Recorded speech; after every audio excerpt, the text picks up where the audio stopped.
What? What's going on? No matter how many times I try, my apartment key won't work. I've just returned from a business trip and find myself completely locked out. I try to reach Randy, who should be home, but there's no response. Peeking through the keyhole, I see that the apartment is empty. I'm sure I'm at the right place, so what's going on? Where's my stuff? Where did Randy disappear to? Panicked, I rush to my in-laws' house, and there is Randy. As soon as I arrive, Randy looks at me and says, "Who are you?" Speechless, I watch as Randy smirks triumphantly. I could never have imagined the ending that awaited me. My name is Sharon, and I am 32 years old. I am a working housewife living with Randy. We've been married for 3 years. Randy was originally a colleague at work, and we were fierce competitors. He was a good rival, but also my biggest supporter. It didn't take long for us to start dating, and we got engaged after a year. But there was one thing that worried me about getting married. It was something Randy said as we were about to register our marriage.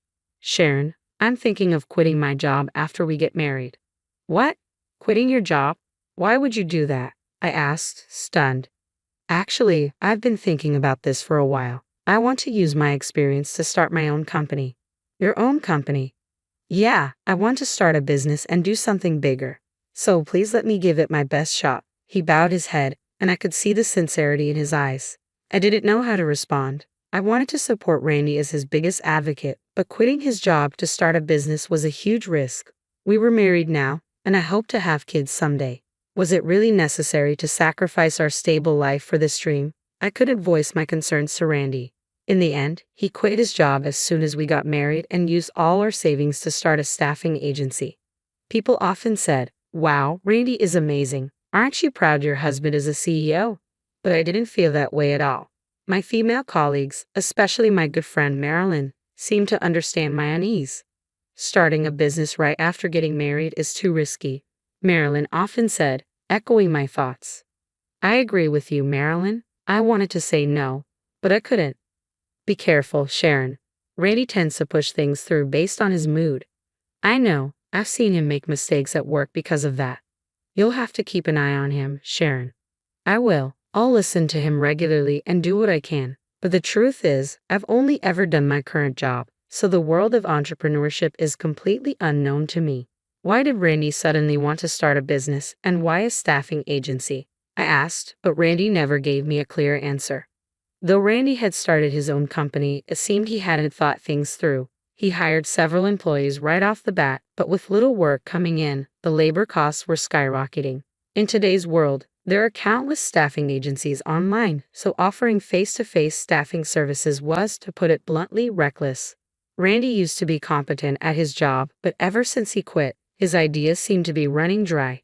Sure enough, the company ran out of funds in no time, and employees started quitting. Finally, unable to pay salaries, Randy approached me. "Sharon, can you lend me $20,000? "What, $20,000? Do you even realize how much money that is?" "I do, but what choice do I have? I have to pay the employees." "That may be true, but that's not my problem." "You are my wife, and you are saying it's not your problem. You married me, committing to a lifetime together, right?" "Right, so you should help me out when I'm in trouble." Randy spoke as if he had done nothing wrong. I couldn't find the words to respond to his cold, disdainful gaze. For the next few days, Randy kept demanding the $20,000, adding insults like, "This happened because you didn't support me as a wife. It's all your fault. You need to cover the financial shortfall." I was berated daily and even faced some physical aggression. As days went by, I started to believe that maybe it was my fault. A year into our marriage, Randy's company teetered on the edge of bankruptcy. By then, my savings had significantly dwindled, mostly drained by efforts to keep Randy's company afloat. Despite the dire situation, Randy refused to consider shutting down the business. Instead, he sought help from his parents, my father-in-law, an average office worker, and my mother-in-law, a homemaker, had little to spare, but they couldn't turn away their desperate son. Ultimately, they mortgaged their house to lend him the money. Learning of this, even I was taken aback. How far would any parent go for their child?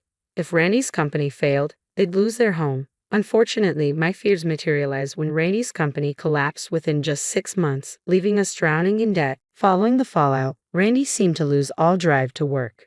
He spent his days idling around the house. Unable to tolerate it any longer, I confronted him multiple times. Randy, look, we're not exactly swimming in cash either. I've exhausted my savings.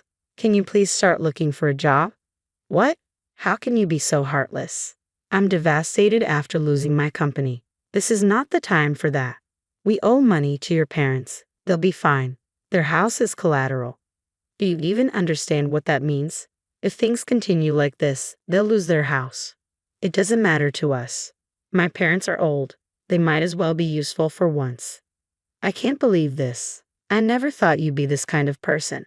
From that point on, cracks began to appear in our marriage. It's been about 6 months since Randy's company went bankrupt, and he shows no signs of finding a job. He's doing day labor once a week and spending all the money on himself. I've been dipping into my savings and cutting corners to make ends meet. Then one day, during a break at work, my mother-in-law called. Ah, Sharon, sorry for the sudden call, but I need to talk to you. Hello, mother-in-law. What's going on? Could you lend us some money? If we can't pay back the loan by the end of the month, we lose our house. It seemed my worst fears were coming true. I told my mother-in-law, let me think about it. I've already talked to Randy, but he said, I don't have any money. If you lose the house, so be it. What? Randy said that? What should we do, Sharon? We're going to lose our home. Calm down, I have an idea. After hanging up, I called my father, who answered immediately. Hey Dad, it's Sharon. Ah, a long time, not talk. How are you? I'm fine, but there's a problem. What happened? Randy's company went bankrupt, and now his parents might lose their house. What? Why? After explaining the situation, my father agreed to help financially, even though Randy was clearly at fault. My dad said, he is the man you chose, and didn't blame me. My father is a wealthy real estate investor, and I've never had to worry about money. The rental income alone is a considerable amount, so to be honest, I never had any problems making ends meet until I got married. But when I got a job, I decided to be financially independent and refuse any support from him. And Randy ruined all of that. I felt guilty, but I had no choice but to accept my father's help to save my in-laws. I kept it a secret from Randy and transferred the money to my in-laws. Why didn't I tell Randy? I've only told him that my dad is a real estate agent. If he found out about my father's wealth, I feared he'd change his attitude and start demanding money. If that happened, it would be the end of us. If we are going to continue living together, I don't want to grow to resent Randy. That's why I have to keep my father's wealth a secret from him. To avoid hurting my beloved parents and in-laws, I chose to continue my relationship with Randy. When I told my mother-in-law about my father's financial help, she said, Are you sure? You and your father saved us. It's fine. I'd rather avoid any unnecessary drama. All right, if you say so, we'll pay back the money, even if it takes time. Don't worry, I'll help with that too. Thank you, Sharon. You've been a lifesaver. I could hear the tremor in my mother-in-law's voice over the phone. I was glad that I could help her. Knowing that she had been pushed into such a corner, I felt a sense of relief in being able to assist. But Randy's behavior was deteriorating. He was increasingly absent from home, and when I asked where he was, he'd retort with, None of your business, yet he still demanded money for groceries. Then, I had to embark on a business trip for 3 days. I was worried but also relieved. 3 days without seeing Randy's face. I had married him out of love, but now his presence was a burden. 3 days later, I returned from my trip. From the airport, I headed home with a gloomy feeling. I should have been eager to get home, but the thought of seeing Randy again filled me with dread. When I tried to unlock the door, something felt off. What's going on? No matter how many times I tried, the key wouldn't work. Randy wasn't responding to my calls. It seemed like I was locked out. What should I do if Randy is not home? I can't get in. And it wasn't just that. Peering through the peephole, I saw that the apartment was empty. The house shouldn't be wrong, but why? Where's my stuff? Where did Randy go? Panicked, I forgot to call the management company and called my parents instead, but they didn't answer. So, I decided to go to my in-laws' house where I could also give them the souvenir I'd bought. When I arrived, Randy was there. Randy, what are you doing here? My mother-in-law spoke first. He showed up out of the blue, asking to stay for a few days. What, Randy? What's going on? I couldn't get into our apartment. Randy chuckled and looked down at me. Who are you? I was at a loss for words, but Randy wore a smug grin on his face. Still, I mustered the courage to speak. What are you talking about, Randy? What about the house keys? Isn't it obvious? I've already moved out of that house. What? Oh, and by the way, we're already divorced, so we are nothing to each other now. I got a new girlfriend, so you should just go. A new girlfriend? Caught off guard, my mind went blank as Randy shoved his phone screen in my face. There he was hugging the young woman, both of them smiling happily. In that moment, everything felt meaningless, and I lost the will to think. Fine, whatever. This marriage was over a long time ago. I slumped to the floor, and Randy looked down at me, grinning. Then, with a loud smack, Randy fell to the ground. His mother-in-law had slapped him. What? Mother, what are you doing? What have you done, young man? What do you mean, what have I done? I just left a useless wife, and I'm planning to marry my new girlfriend. His mother-in-law started to tremble, her face turning red. Randy, do you really not know that you have this life because of Sharon? When your business was failing and this house was about to be foreclosed, Sharon asked her father for a loan. My father-in-law did what Randy was visibly shocked, probably never expecting this.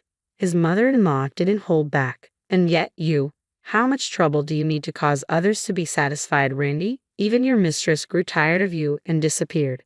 Serves you right, this is the fate of a man who lived only for himself. After the divorce, I moved back in with my parents. They're worried about me, fresh out of a failed marriage, but truth be told, I have no regrets. I have a job and a loving family who stand by my side. That alone makes me feel truly blessed. From now on, I want to live my life to the fullest for the people who truly care about me.